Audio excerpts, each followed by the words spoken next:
Remue ménage. Remue ménage.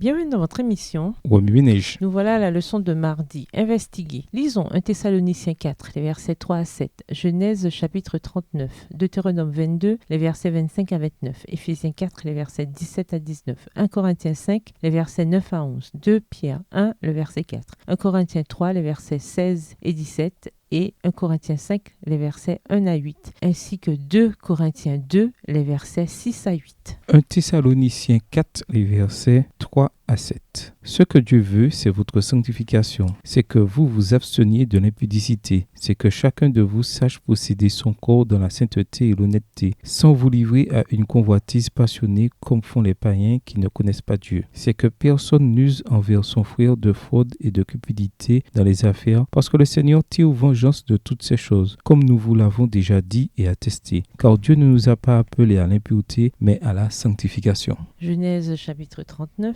On fit descendre Joseph en Égypte, et Potiphar, officier de Pharaon, chef des gardes égyptiens, l'acheta des Ismaélites qu'il y avait fait descendre. L'Éternel fut avec lui, et la prospérité l'accompagna. Il habitait dans la maison de son maître l'Égyptien. Son maître vit que l'Éternel était avec lui, et que l'Éternel faisait prospérer entre ses mains tout ce qu'il entreprenait. Joseph trouva grâce aux yeux de son maître, qui l'employa à son service, l'établit sur sa maison, et lui confia tout ce qu'il possédait. Dès que Potiphar l'eut établi sur sa maison et sur tout ce qu'il possédait, l'Éternel bénit la maison de l'Égyptien à cause de Joseph. Et la bénédiction de l'Éternel fut sur tout ce qui lui appartenait, soit à la maison, soit au champ. Verset 6. Il abandonna aux mains de Joseph tout ce qui lui appartenait, et il n'avait avec lui d'autre soin que celui de prendre sa nourriture. Or, Joseph était beau de taille et beau de figure. Après ces choses, il arriva que la femme de son maître porta les yeux sur Joseph et dit « Couche avec moi ». Il refusa et dit à la femme de son maître « Voici, mon maître ne prend avec moi connaissance de rien dans la maison, et il a remis entre mes mains tout ce qui lui appartient. Il n'est pas plus grand que moi dans cette maison, et il ne m'a rien interdit, excepté toi, parce que tu es sa femme. Comment ferais-je un aussi grand mal et pécherais-je contre Dieu ?» Quoiqu'elle parlât tous les jours à Joseph, il refusa de coucher auprès d'elle, d'être avec elle. Verset 11. Un jour qu'il était entré dans la maison pour faire son ouvrage et qu'il n'y avait là aucun des gens de la maison, elle le saisit par son vêtement en disant « Couche avec moi ». Il lui laissa son vêtement dans la main et s'enfuit au dehors. Lorsqu'elle vit qu'il lui avait laissé son vêtement dans la main et qu'il s'était enfui dehors, elle appela les gens de sa maison et leur dit « Voyez, il nous a emmené un Hébreu pour se jouer de nous. Cet homme est venu vers moi pour coucher avec moi, mais j'ai crié à haute voix. Et quand il a entendu que j'élevais la voix et que je criais, il a laissé son vêtement à côté de moi et s'est enfui dehors. » Verset 16. Et elle posa le vêtement de Joseph à côté d'elle, jusqu'à ce que son maître rentrât à la maison. Alors elle lui parla ainsi. L'esclave hébreu que tu nous as amené est venu vers moi pour se jouer de moi. Et comme j'ai élevé la voix et j'ai crié, il a laissé son vêtement à côté de moi et s'est enfui dehors. Après avoir entendu les paroles de sa femme, qui lui disait « Voilà ce que m'a fait ton esclave », le maître de Joseph fut enflammé de colère. Il prit Joseph et le mit dans la prison, dans le lieu où les prisonniers du roi étaient enfermés. Il fut là en prison. Verset 21. L'Éternel fut avec Joseph et il étendit sur lui sa bonté. Il le mit en faveur aux yeux du chef de la prison. Et le chef de la prison plaça sous sa surveillance tous les prisonniers qui étaient dans la prison et rien ne s'y faisait que par lui. Le chef de la prison ne prenait aucune connaissance de ce que Joseph avait en main parce que l'Éternel était avec lui et l'Éternel donnait de la réussite à ce qu'il faisait. Deutéronome 22, les versets 25 à 29. Mais c'est dans les champs que cet homme rencontre la jeune femme fiancée, lui fait violence et couche avec elle. L'homme qui aura couché avec elle sera seul puni de mort. Tu ne feras rien à la jeune fille. Elle n'est pas coupable d'un crime digne de mort, car il en est de ce cas comme de celui où un homme se jette sur son prochain et lui ôte la vie. La jeune fille fiancée que cet homme a rencontrée dans les champs a pu crier sans qu'il y ait eu personne pour la secourir. Si un homme rencontre une jeune fille vierge non fiancée, lui fait violence et couche avec elle et qu'on vienne à les surprendre, personne, l'homme qui aura couché avec elle donnera au père de la jeune fille 50 cycles d'argent, et parce qu'il a déshonoré, il la prendra pour femme, et il ne pourra pas la renvoyer tant qu'il vivra. Éphésiens 4, les versets 17 à 19.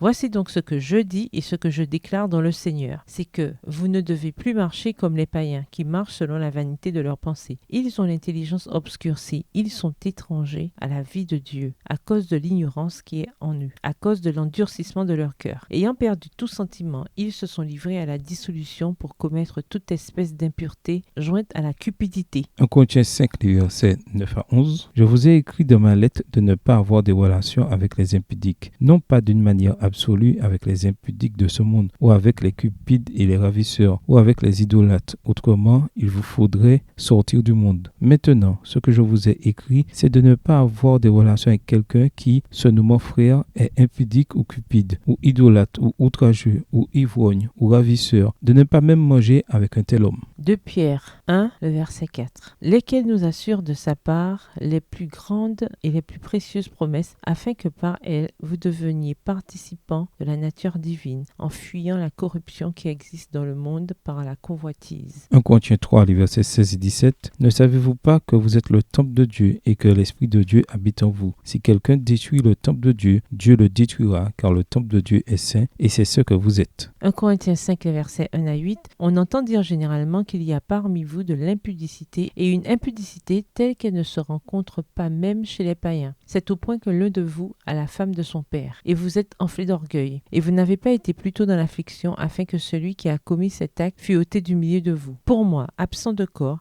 mais présent d'esprit, j'ai déjà jugé, comme si j'étais présent, celui qui a commis un tel acte. Au nom du Seigneur Jésus, vous et mon esprit étant assemblés avec la puissance de notre Seigneur Jésus. Verset 5. Qu'un tel homme soit livré à Satan pour la destruction de la chair, afin que l'esprit soit sauvé au jour du Seigneur Jésus. C'est bien à tort que vous vous glorifiez. Ne savez-vous pas qu'un peu de levain fait lever toute la pâte? Faites disparaître le vieux levain, afin que vous soyez une pâte nouvelle, puisque vous êtes sans levain. Car Christ notre Pâque a été immolé. Célébrons donc la fête, non avec du vieux levain, non avec un levain de malice et de méchanceté, mais avec les pains sans levain de la pureté et de la vérité. 2 Corinthiens 2, les versets 6 à 8. Il suffit pour cet homme du châtiment qui lui a été infligé par le plus grand nombre, en sorte que vous deviez bien plutôt lui pardonner et le consoler, de peur qu'il ne soit accablé par une tristesse excessive. Je vous exhorte donc à faire acte de charité envers lui. Oui, Minège, quelle relation ces versets ont-ils avec le passage principal? Quels autres versets ou promesses vous viennent à l'esprit en rapport avec Lévitique 18 et 20? Au revoir. Et à demain si Dieu veut.